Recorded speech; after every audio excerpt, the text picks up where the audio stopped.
All right, here we go. Welcome to another episode of Southern Scrap Nation's podcast. I'm your host, Daniel Jonas, here in Charlotte, North Carolina at 10 o'clock on a Wednesday morning. It is March 21st, 2018. It's currently raining and cold here in North Carolina, at least in Charlotte. Other places I know it's like snowing, bipolar weather, so leave it to that, which sucks because 3 days ago it was like 70 degrees, or 2 days ago it was like 70 degrees, and walking around short sleeve shirt and pants and just enjoying that hopefully springtime weather, but I guess we're going to get that pushed back. Um, this is another episode of Sips and Slips, episode 7. For those that know, there's no fight this weekend. There's no fight next weekend either. It's all gearing up till the beginning of April 7th, where that UFC 223 card will be. Like I've been talking about, Tony Ferguson versus Khabib Nurmagomedov for the lightweight championship, and then you have Joanna Jędrzejczyk versus Rose Namajunas for the strawweight championship of the world. Strawweight being 115 pounds and lightweight being 155 pounds. On the last podcast, I went through the list of fights that were on that card, and like I said, in these next 2 weeks, I'll be doing a lot of talk on the main event and co-main event, and then week of the fight, I'll give a full breakdown of the card and give you my picks. But for right now, I'll just keep diving in little by little on this Khabib Tony thing. Probably by the end of the week, I'll have a real in-depth look at it. I've been watching tape on both these guys nonstop. I've been so infatuated with both of them in the grappling that I've been implementing it in practice, trying to emulate them, as well as not so much Khabib's, but at least with Tony's stand-up. Remember, guys, to subscribe and review the podcast. It's on iTunes, Spotify, Google Play, and YouTube, all under Southern Scrap Nation. As well as news for the podcast, we have our social media up and running, so you can give us a tweet at Southern Scrap on Twitter, or Southern Scrap Nation, Facebook, and Instagram. So make sure to give us a like, follow us. We'll be putting up daily news, promos, whatever it may be. A good way to get in contact with me as well. So today, I think I'm just going to really go over the news that's been circulating in the MMA world, as well as fight announcements. Kind of just give you my thoughts. I typically shy away from gossip and that kind of stuff in the sport. I'm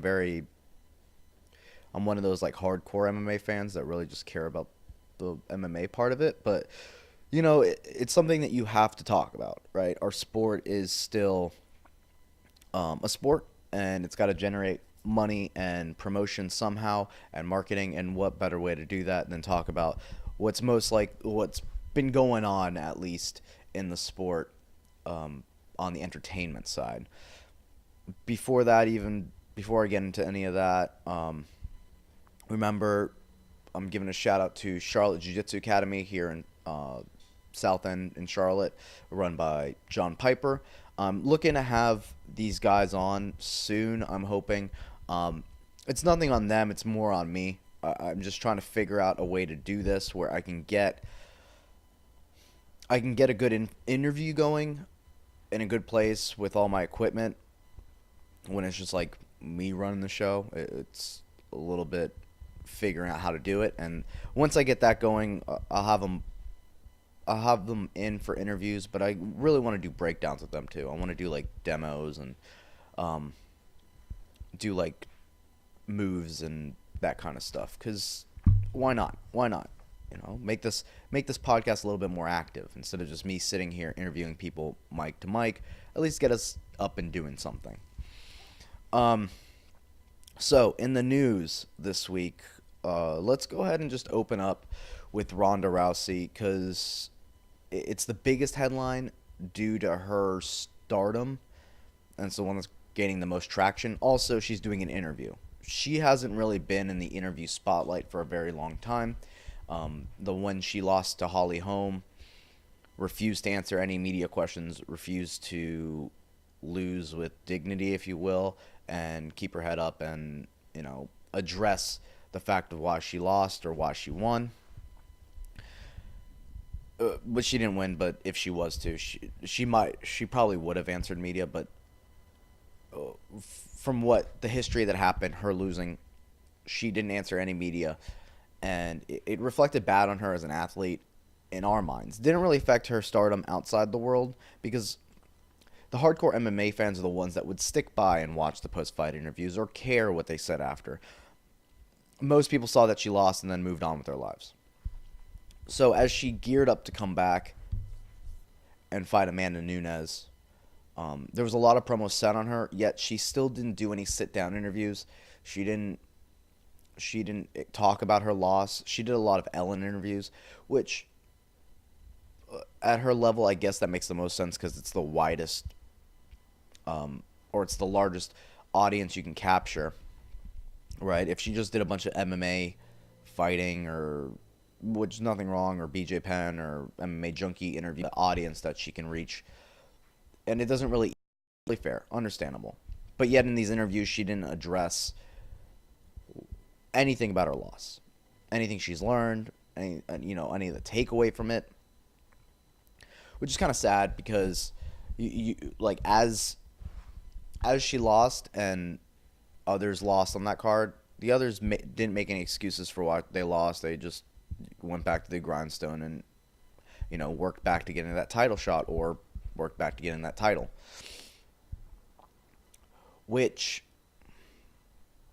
is what you want in a fighter. And it almost takes away that curtain when you watch a champ and they win and they're the ferocious fighter that you know them for, but yet they can't even handle losing. That makes anyone and their brother think that they can fight, because it's such an average human quality to not be able to take a loss, but it's an exceptional human quality to be able to take a loss, learn from it, come back, and learn from it, and then come back even stronger, which she was overshadowed by when Conor McGregor lost, not too quickly or not too long after that. When Conor McGregor lost, he didn't make any excuses, went to the mic and was like, I'll come back, I'll fight, I'll come back, get that fight, and win under my belt, and we'll move on from this, which he did. So when that happened, all that reflected back on her was, look how Conor took the loss. Why didn't Ronda take the loss that way? So, moving on in time, she takes the Amanda Nunes fight. Well, doesn't take any change in camp. Trains with the same guy. Doesn't work on her stand-up. She's got... Her pad work is cool, but you've never seen any sparring footage of her. You hear stories of a lot of her training partners having to do non-disclosure agreements telling her, or non-disclosure agreements speaking of sparring with her, like if they were to tool her up in sparring, that none of them can say anything about it. And then when you pin her against Amanda Nunes, who's by far the best 135er out there, and not take anything away from Amanda Nunes, but Amanda's what a typical MMA fighter is. She's got a black belt in Brazilian Jiu-Jitsu, a brown belt in Judo, and she's got nasty striking. That's just like every other MMA fighter on the male side. Obviously, women's MMA is, up and coming. But then you look at even women's MMA. You look at the strawweights. The strawweights are doing everything. You have no judoka anymore. Or if they were kickboxer, if they were ground, Joanna's the perfect example. Joanna was a seven-time Muay Thai champion. But now she's known as a MMA fighter. As much as she is a striker in MMA, she can defend takedowns. She's got the whole nine. Her defensive part, where she lacks her ability, or where her deficit was, she took care of. Ronda didn't take care of her deficit. She was grabbing at air, trying to grab Amanda Nunes, trying to grab her into a judo Thai clinch, or judo clinch, not necessarily Thai. And every time Amanda would just push it off and hit her with the 1-2. Amanda, being a brown belt in judo, understands what it takes to get a judo throw to work. So she just stuck to the fundamentals of judo, negated it, and then made her stand and strike. So after she took that bad loss, I don't know why I just did a recap of the whole fight, but after she took that loss, once again, didn't address the media. Lost, held her head down, didn't talk to anyone about it, left. Then you watch Dominick Cruz, who got his ass showed off and not humiliated, but it just showed where it kind of showed Dominick Cruz's game. Obviously, he was suffering from an injury, blah, blah, blah, blah, whatever. Cody Garbrandt was the better fighter that night, regardless. And on top of that, it showed he lost a 5-round decision. I'd argue unanimously. He was winning like the first 2 rounds. But then, 3 rounds for sure went to Cody. And, Cody was dodging, hitting him, landed a head kick, made him bleed. Really took Dominic out of his comfort zone. And Dominic stood up there with sunglasses, stood up, didn't sit down, and addressed the media. Made no excuses for why, Cody was the better man that night. Just said that he would go back to the drawing board, work on it, and he'd get that title back. Those 2 times that Ronda's lost, there's been an exceptional person that overshadowed her with their ability to be humble in defeat, right?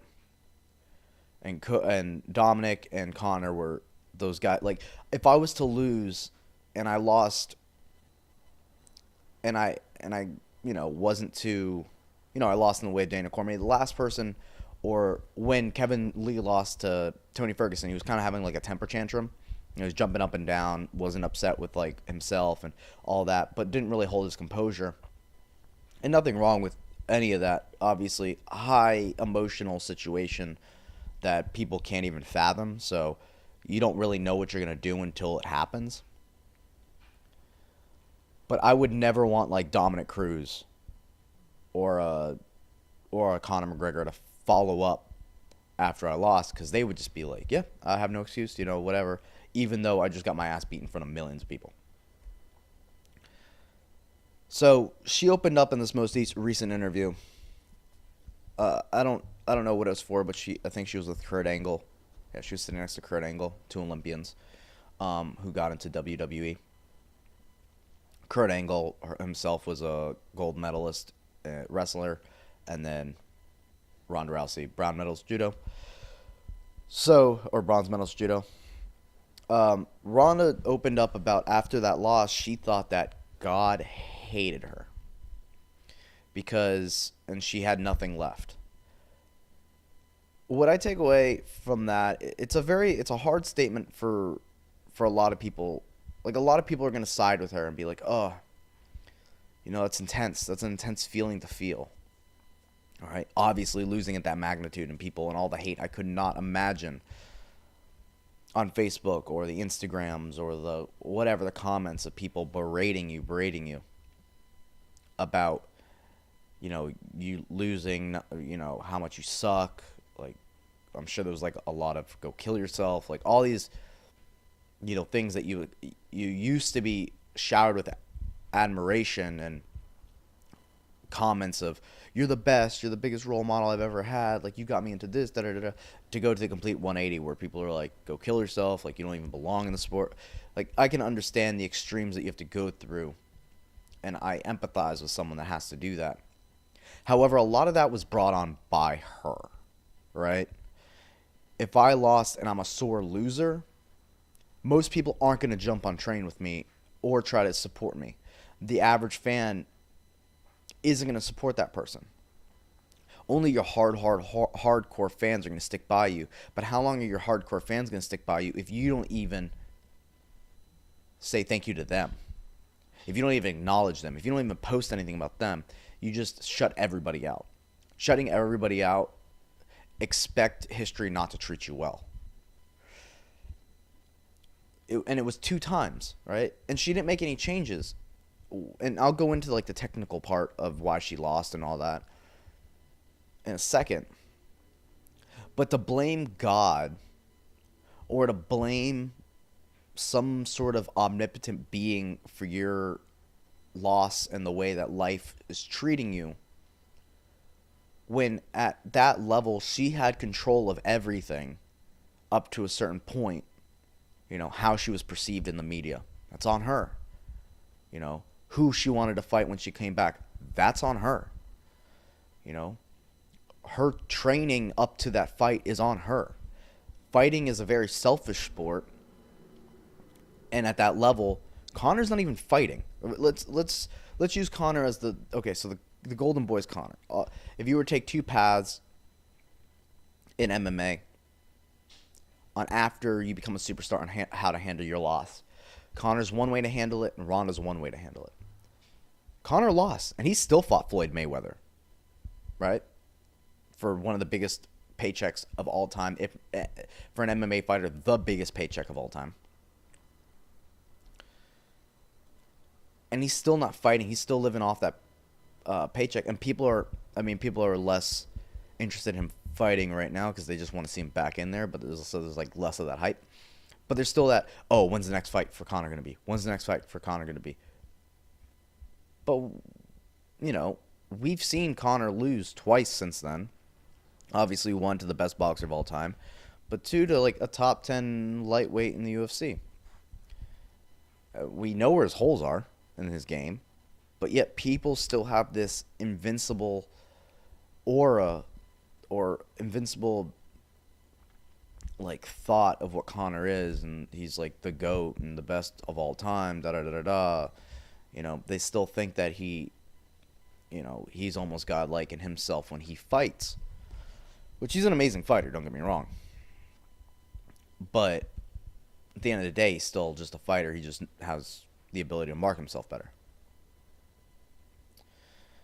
So when you watch the Ronda route, and now she wants to air out all her dirty laundry with the WWE, as an MMA fan, you're like, yeah, but what about us? As much as you don't get love from the MMA fans that you may get from your Ellen fans or, your movie star or your movie role fans or now your WWE fans, MMA fans to me are the realest. I mean, MMA is such a 50-50 one hell of a sport where if you lose, everyone can love you be up to the point, and then you can get caught and get clipped in the middle of a fight, and next thing you know, everyone's screaming you suck, and you just got knocked out in front of everyone in your family and everyone's mom. You know what I mean? So for Ronda to just ignore everybody and then go on to something else and then talk about her loss in the UFC, you have a bunch of people without voices looking at that interview or listening to that interview and going, no, that's not what happened. That's not really what happened. And she just comes off more and more as the victim all the time. All the time the victim. You can't be a victim if you're an MMA fighter at that level. If you were the UFC bantamweight champion of the world, how can you call yourself a victim in a sense, right? She signed up for that fight. She thought she could beat Amanda Nunes. Amanda Nunes proved her wrong. You took your licks. Sit there and now answer for, the licks you took. And that's there's nothing wrong with losing. There's nothing wrong with losing. Once again, it's how you lose. And when you see this transition to WWE, you think Ronda is going to be the babyface for the rest of the time? Babyface being the WWE term for the person that the crowd stands behind. Eventually, babyface turns heel. Eventually, The Rock goes from Johnny Hawaii, or whatever his name was before, to the bad guy. But people still love you as the bad guy, right? Brock Lesnar, people still love. Undertaker, people still love. But eventually she's going to turn into that heel, right? How is she going to take the hate from the WWE fans. And this is not even real hate. This is just theatrical hate, but yet it's going to feel like real hate. So my issue with this whole Ronda Rousey WWE thing is I'm not going to watch it. They're not getting my money for it. I don't really have 2 cents in the whole WWE thing. When I was a kid, I loved it. Rey Mysterio, shout out. Might be at WrestleMania. Don't get me wrong, I see news articles about it. I follow along with it. I went to go see a WWE event. Or maybe it was a SmackDown event. Maybe it's all part of the same thing. I don't know. But when I was a kid, pretty good seats. Lucked out in Miami. And, man, that was like watching your parents take off the Santa Claus outfit in front of you. Because I was so into it. Right, I was so into WWE. Because of, the fans or the wrestlers I liked. And because of the video game, I'm pretty sure. That when I watched it in real life, I was like, oh, this is fake. This is really, really fake. Don't get me wrong, I was still entertained. I had a great time. I didn't go back to it. I'm so interested in martial arts that as soon as something's fake to me, I'm like, nope, I'm not. No, I need something that's real. Obviously, I fell in love with jiu-jitsu, and the story is where I am now. But I do understand the WWE aspect, or the WWE, what makes it enticing to people and what's cool about it. Good money. I mean, it's hard work. So when it just a whole conclusion for this thing. Oh, actually, I'll follow up with this. When Ronda Rousey came back and she wanted to do that promo when she fought Amanda Nunes, where it's like she's coming back, doesn't say a word. It's this big deal, right? This Mike Tyson-esque figure, scary. She's gonna come back, armbar Amanda Nunes and the rest of the division. When Amanda Nunes hit her with that first punch and Ronda Rousey started throwing get away from me kicks, which are not technical. They're what happens when you mess with your little brother, or when when you mess with your little brother, they're just like trying to push you away with their like foot, and they're not getting the knee up high. It's not like a push kick. They're just like stop, and they're like pushing away. That's what happened. She started throwing the worst push kicks ever that Amanda just pushed out of the way and kept punching in the face, which just showed. And she also stayed with her coach. It just showed that you made no adjustments. The ball is in your court to come back and be stronger than ever, but yet you stick with the same thing that obviously you got exposed for. Right, her loss to Holly Holm, it wasn't a fluke.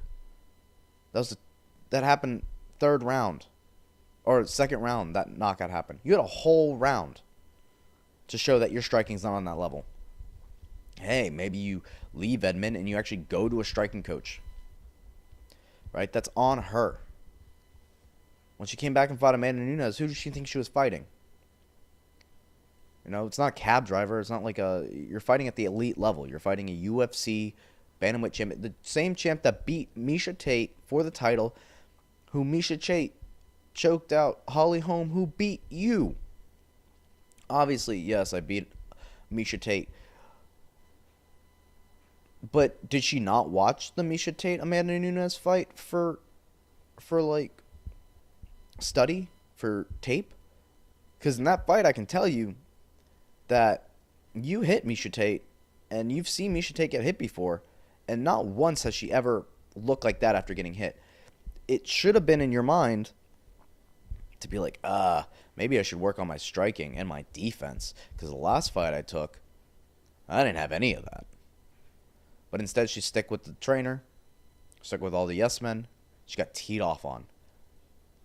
That knockout could have been minimized, right? That loss could have been minimized. She took so many unanswered shots. Girls that fight Cyborg don't even take unanswered shots like that. Right? Girls that fight Cyborg are smart enough to cover up, put their hands up by their face, minimize as much damage as they can. And Cyborg, if not hits harder, if not as hard as Amanda Nunes.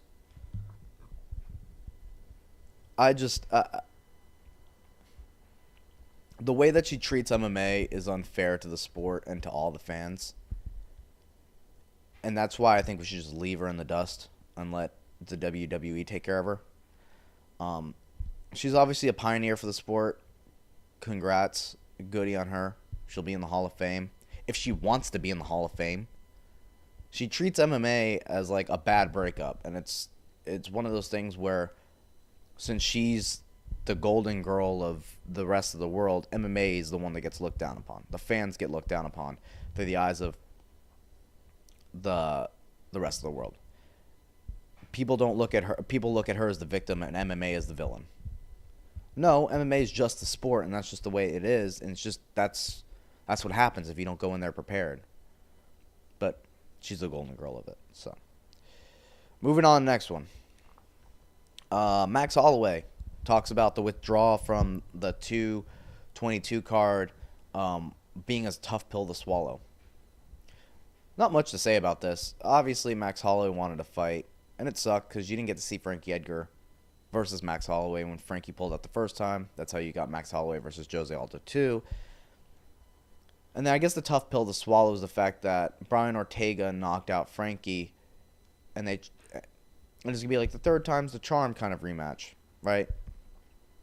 They could have played it off like the third time's the charm promotion, and they finally book it, and then Max Holloway versus Frankie Edgar would finally happen. Give Frankie another chance at that title. It was a win-win kind of for everybody, except for Brian Ortega. But even for Brian Ortega, if he lost to Frankie, he lost to Frankie Edgar. Now, Brian Ortega beats Frankie Edgar, and you have one of the greatest anticipated featherweight fights of all time, Brian Ortega versus Max Holloway. So, still a win-win for everyone except for Frankie. Now, Frankie's win on this, which is in the later news, but I'll go ahead and bring it up now. Cub Swanson versus Frankie Edgar 2 already slated for Atlantic City. The Atlantic City card, which is Khabib versus Barboza versus Kevin Lee. So, perfect card. Perfect rematch. I like that rematch. It's a good way. Both these guys are coming off losses to the same guy, both by different ways. I want to see this is a good rematch. It's a good way that Cub Swanson's not necessarily a gatekeeper in this fight, and that's what he's always hated. He's always hated that term of being the gatekeeper. He feels like he's a title contender, even at his age, which I personally think he is. If he can beat Frankie Edgar, for sure.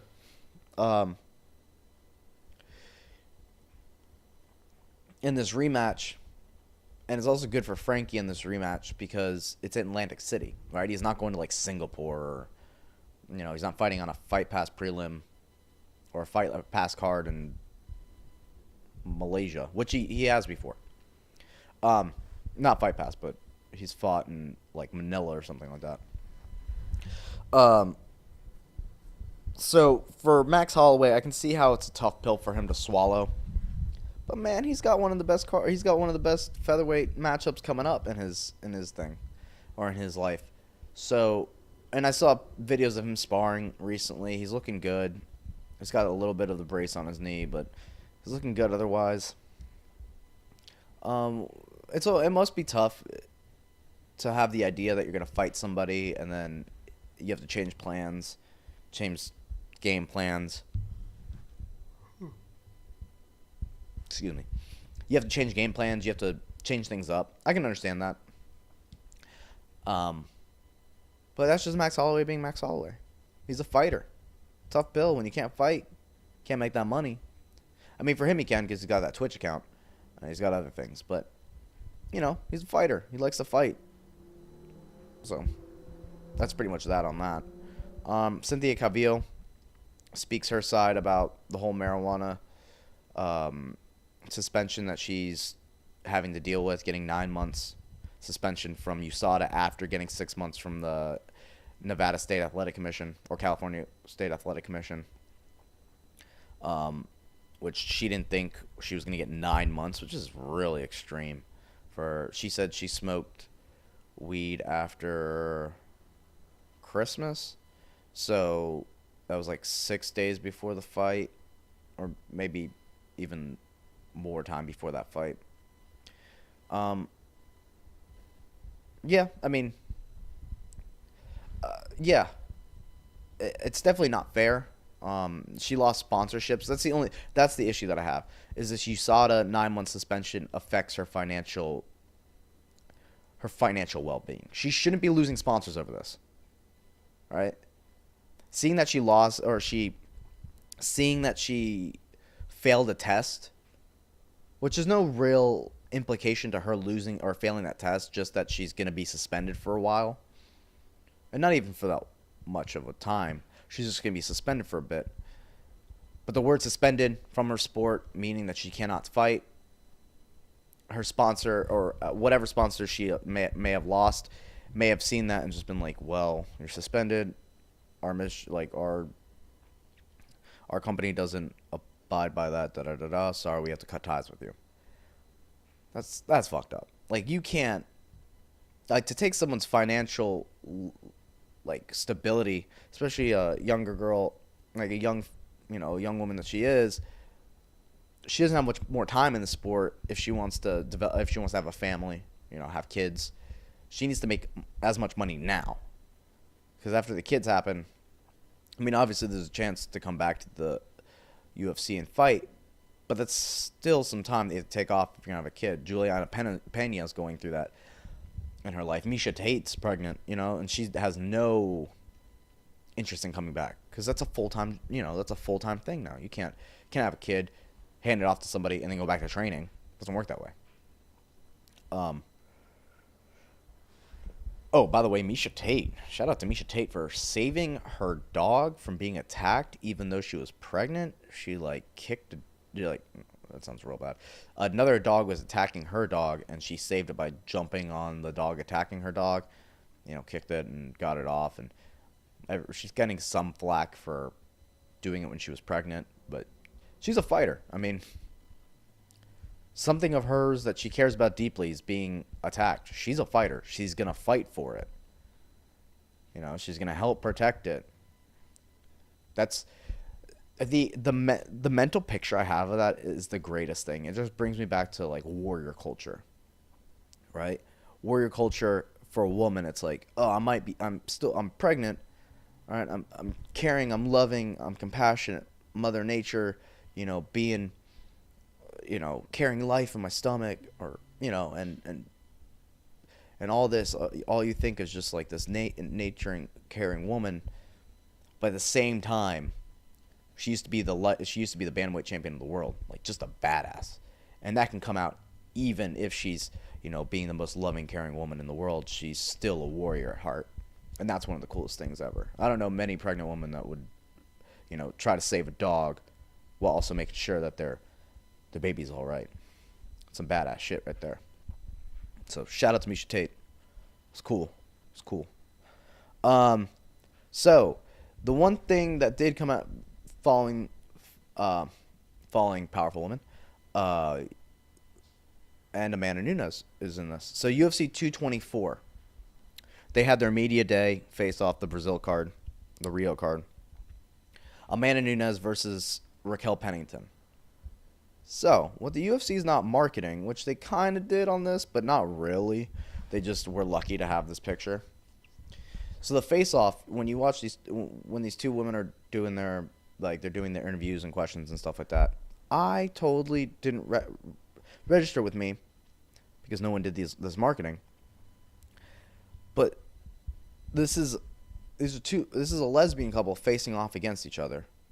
But they're a lesbian couple, and all four of the girls fight in the UFC. So they did this cool couples face-off. It wasn't really a face-off. They were all, arms around each other, embraced. Excuse me. All arms around each other, embraced. You have Raquel Pennington, Tecia Torres, Amanda Nunes, and Nina Ansaroff. Tecia Torres and Nina Ansaroff both being 115ers. And then Amanda Nunes and Raquel Pennington obviously being 135ers. And it was just cool to see four fighters that are couples, like almost like Family Feud style, right?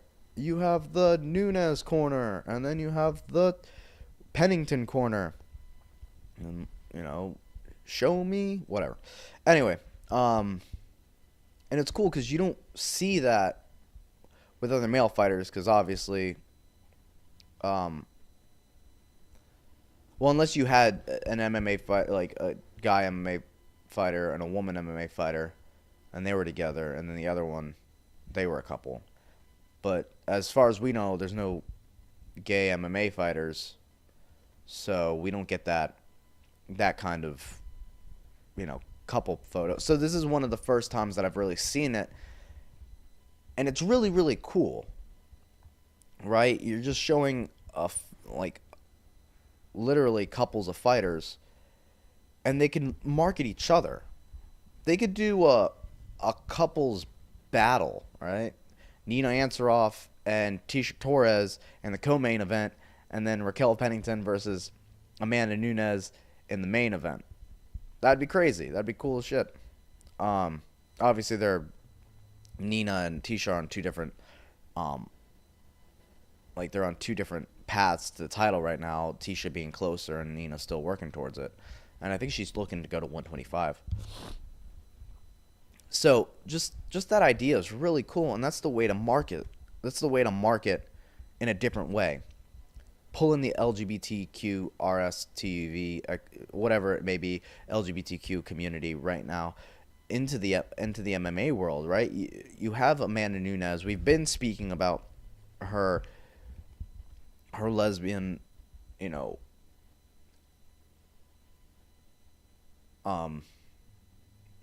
her being lesbian, her being from Brazil, her past, her girlfriend being a UFC fighter, all these different things, and her traveling from Brazil to the United States, despite all odds, and becoming the champion, beating Ronda Rousey. And the same thing, Raquel Pennington's got her own story in that way. But either way, you now have this big marketing push, but everyone's just ignoring it. And what a better time than right now, right, to do something like that. And it just sucks that it's not necessarily needs to be exploited, but just put a little bit more push on it. Just, show that a little bit more. You have the media outlets doing it, like MMA Fighting. Shout out to MMAfighting.com for doing, putting a spotlight on them, but there's different ways. If you're having trouble marketing a Brazilian champ in Brazil, you just got to be a little bit creative, guys. Guys can do it. I think it was really cool. I think it was really, really, really, really, really, really cool. And I think the more that they do stuff like that, I think it gives fighting a little bit more humanity to it, right? Instead of two people getting inside the octagon fighting each other. As much as fighting is exciting, because if two people are, and that mentality of, oh, well, if two people over there are fighting and there's a football game on the other side, most likely people are going to watch the fight. Cool. Yes, I get it. It's primal instinct.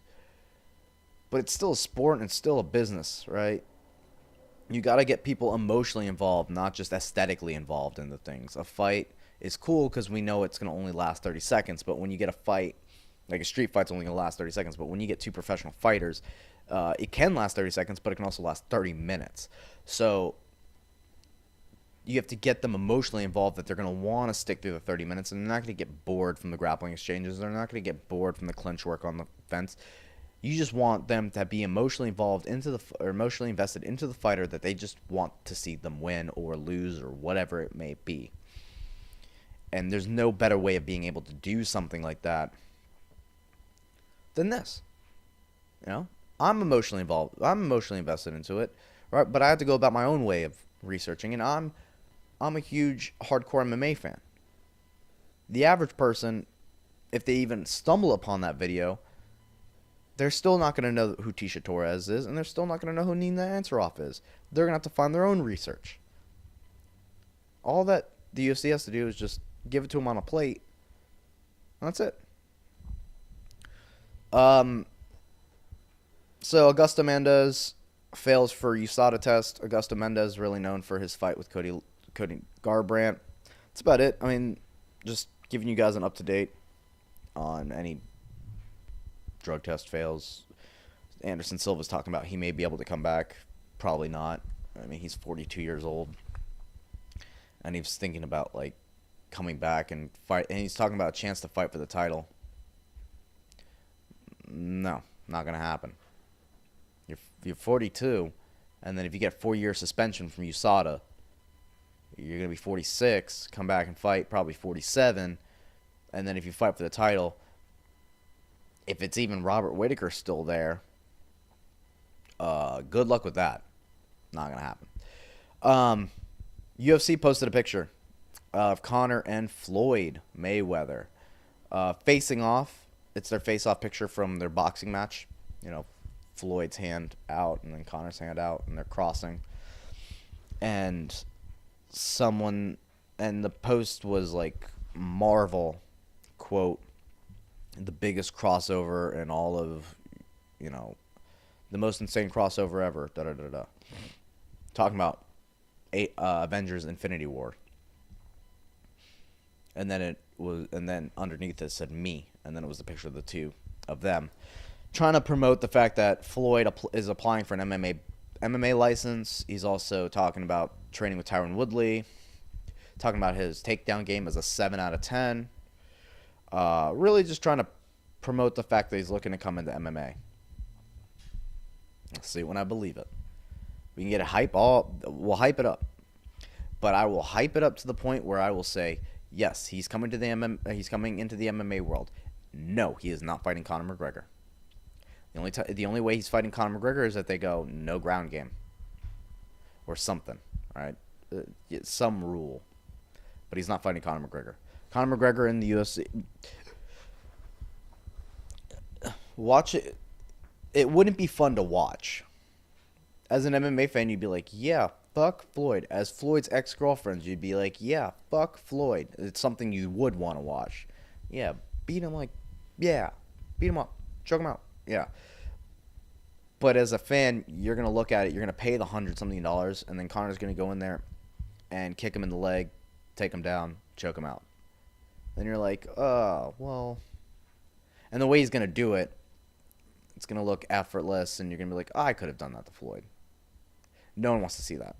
So they're probably going to put him in there with someone that, one, wants to stand up and fight him, and then two, probably CM Punk. His prodigy, Gervonta Davis, is talking about fighting in the UFC as well. Gervonta Davis. No. Yeah, you hit real hard. I'm sure. I'm glad. Oh, cool. And you're a very good boxer. It's not what gets you in the UFC. It's not enough. Someone's going to double leg you. Someone's going to John Smith single leg you. If Kunitskaya could John Smith single Cyborg to the ground and then take her back, anyone in the top 10 is double legging you guys to the ceiling. Everyone that you fight is going to have the wrestling game of an NCAA champion. It's going to look good if you're a wrestler, but no, you don't want that. So, I'm going to go into the fight announcement real quick. The fight announcements, I already announced one, the Cub Swanson versus Frankie Edgar 2 at the Atlantic City card. And then the other one is Bellator had a switch of opponent. I'm just going to go into Bellator real quick. The reason why is because this fight is super intriguing to me. Michael Chandler has fought one time since his loss to Brent Primus, who he lost his title to. So Michael Chandler was the former 155 champion, lost his title to Brent Primus in a fight that he was already winning. Brett kicked him in the ankle, something in the nerve happened where Michael Chandler couldn't put weight on it because his foot would give out. And these low calf kicks are fucking people up, hitting him in nerve spots. And they called the fight due to his ability not to stand up on that leg. I don't think that should have happened, but whatever.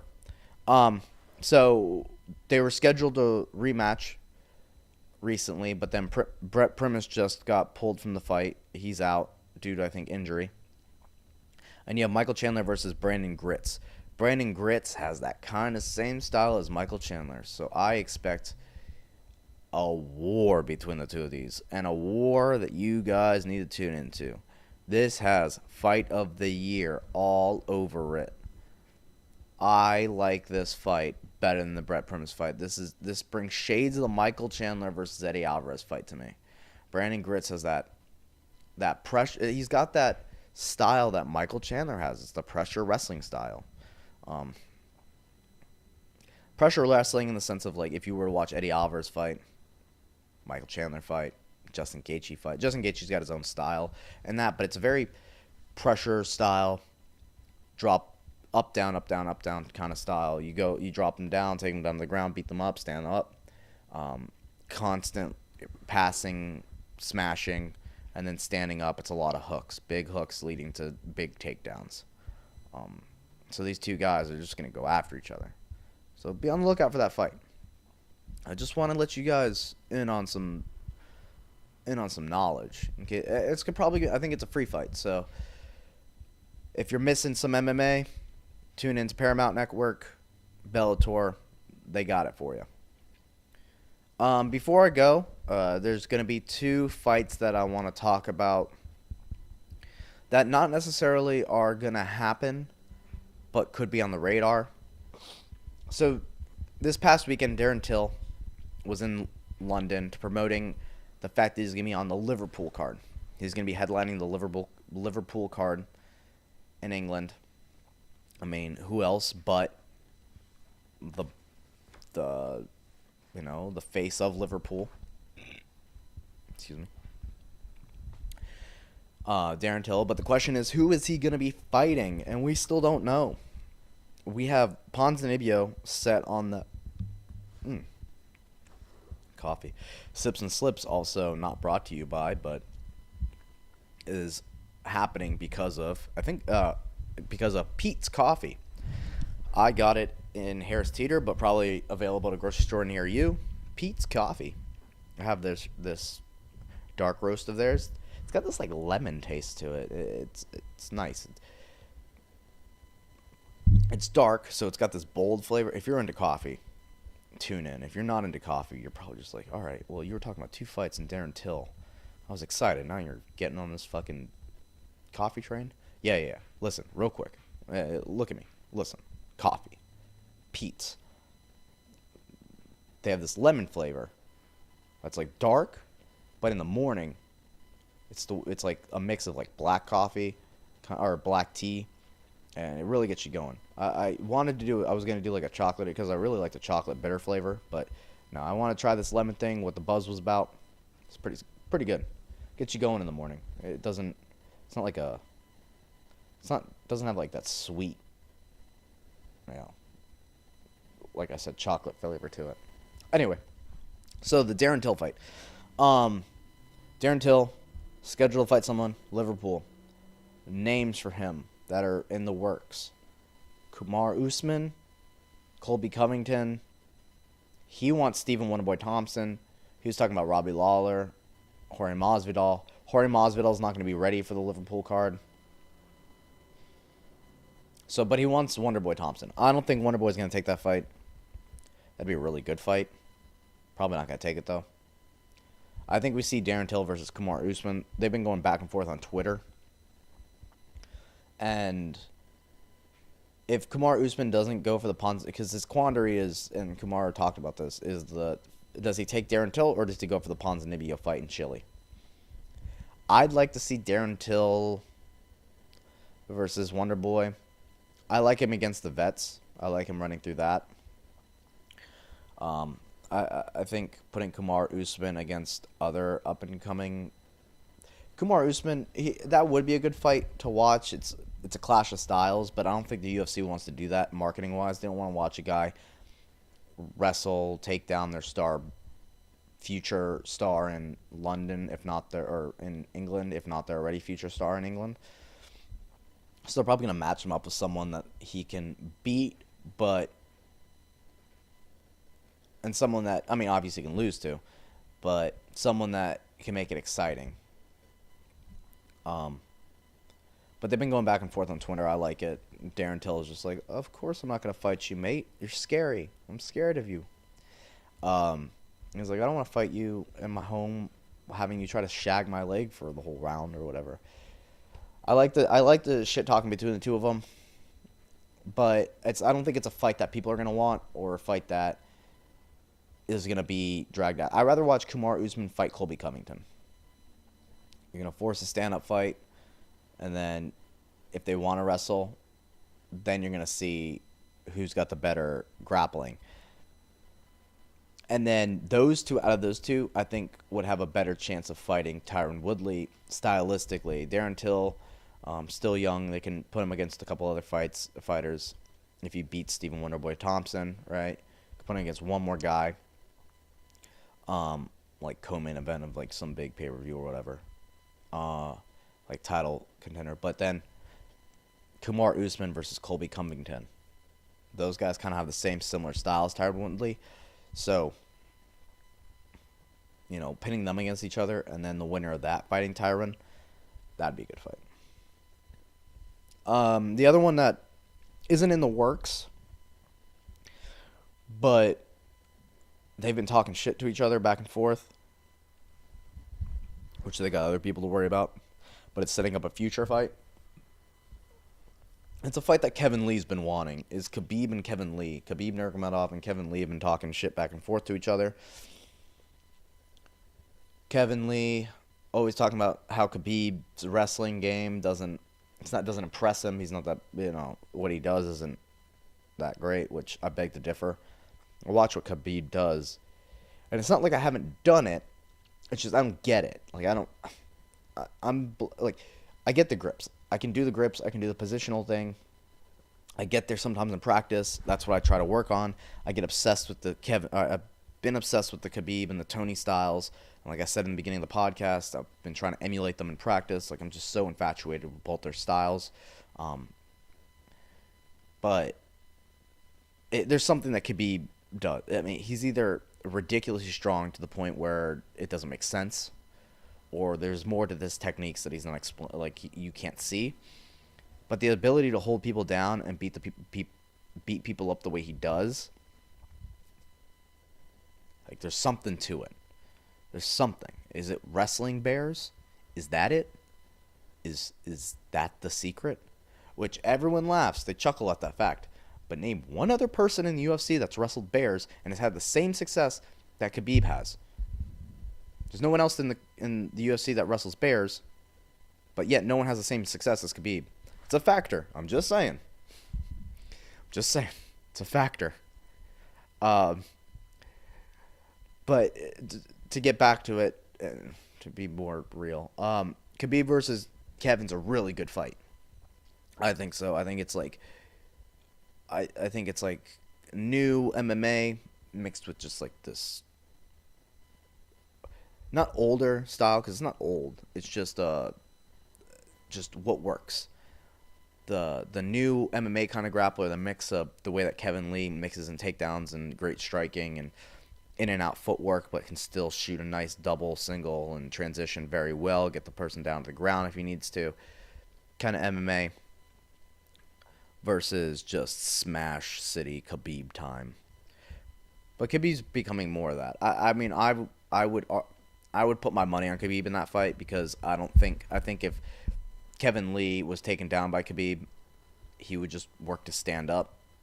And that's the issue that everyone's seeing with Khabib and what I've seen in past fights, and why people, I don't think, have the same success that he does, or a success that they would like to have, is everyone just tries to stand up as soon as they take him down, or as soon as he takes them down. If you were to fight off your back and give him some trouble, and I think you'll see that from Tony Ferguson, and outwork him on the ground, I think you're going to see that from Tony Ferguson, you can actually give him, an issue. If you put him in a triangle and start choking him, and he's not passing your guard, but he's like trying to fight the choke, that's exhausting. Listen, I'm not the best wrestler in the world. I'm not the best jiu-jitsu guy in the world. I have a lot of experience in jiu-jitsu. I've been doing it for for a very long time, I would argue. I'm, you know, I'm good. I'm good at it. And I can tell you, off my back, I'm no Eddie Bravo. I'm no whatever off my back. No Keenan Cornelius. But putting someone in submission, as much as it can wear on your muscles and it can be fatiguing for your muscles, the stamina it takes out of the other person fighting out of it is definitely worth it. And I think you're going to see that in the Tony Khabib fight. Digressing to the Kevin Lee Khabib matchup, I think if Khabib takes Kevin down, and which is what Khabib harped on, is Kevin doesn't have a big heart, quote unquote. I think the smash passing of Khabib is going to be too much. It was too much for Barboza. It's too much for most people. Kevin tapped that triangle. He's lost in previous fights, and not necessarily doesn't have like heart because he's a fighter. I'm sure he does have heart, but when I compare heart, I'm talking about like a Tony Ferguson level where you have to kill that dude, or else he won't stop coming. And same thing as Khabib. You have to kill those two guys.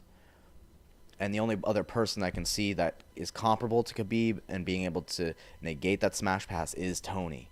And nothing to take away from anyone else in the, UFC lightweight top 10 division, or top 5 even.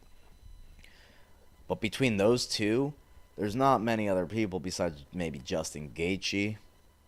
Yeah, Justin Gaethje. That has like an Eddie Alvarez that has like an iron will.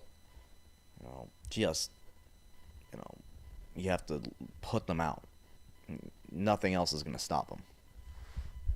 So, that's cool to watch future fights kind of get brewed into the mix.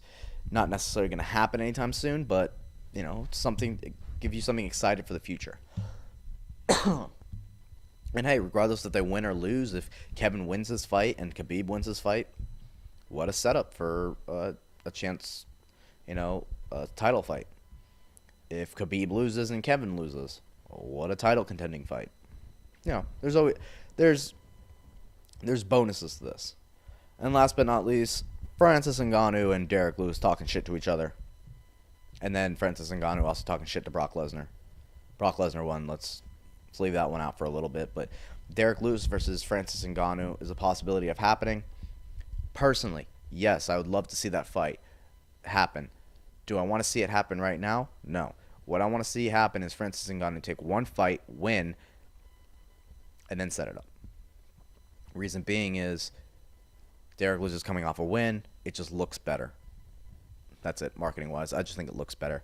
Obviously, I'm banking on the fact that Francis wins his next fight. But Francis versus Mark Hunt, and then if Francis beats Mark Hunt, that's a fight. Because then you have Derek Lewis who lost to Mark Hunt, and then you had Francis who won, and they can talk shit about that, and then boost it, and then the winner of that can fight for the title or fight Kane when he comes back. All right. Well, that's all I have for you guys today. I'm going to do another podcast this weekend. I'm going to get more into depth on the main event and co-main event of UFC 223. So look out for that. Once again, follow us on Twitter, Instagram, Facebook, YouTube, iTunes, Spotify. We're all there. I'm there. You can reach me also at danieljonas94@gmail.com. Message me, DM me, whatever it may be. If you have questions, comments, concerns, I am here to answer them, and I look forward to doing another podcast with you guys this weekend. So enjoy the rest of your week, and we'll see you then.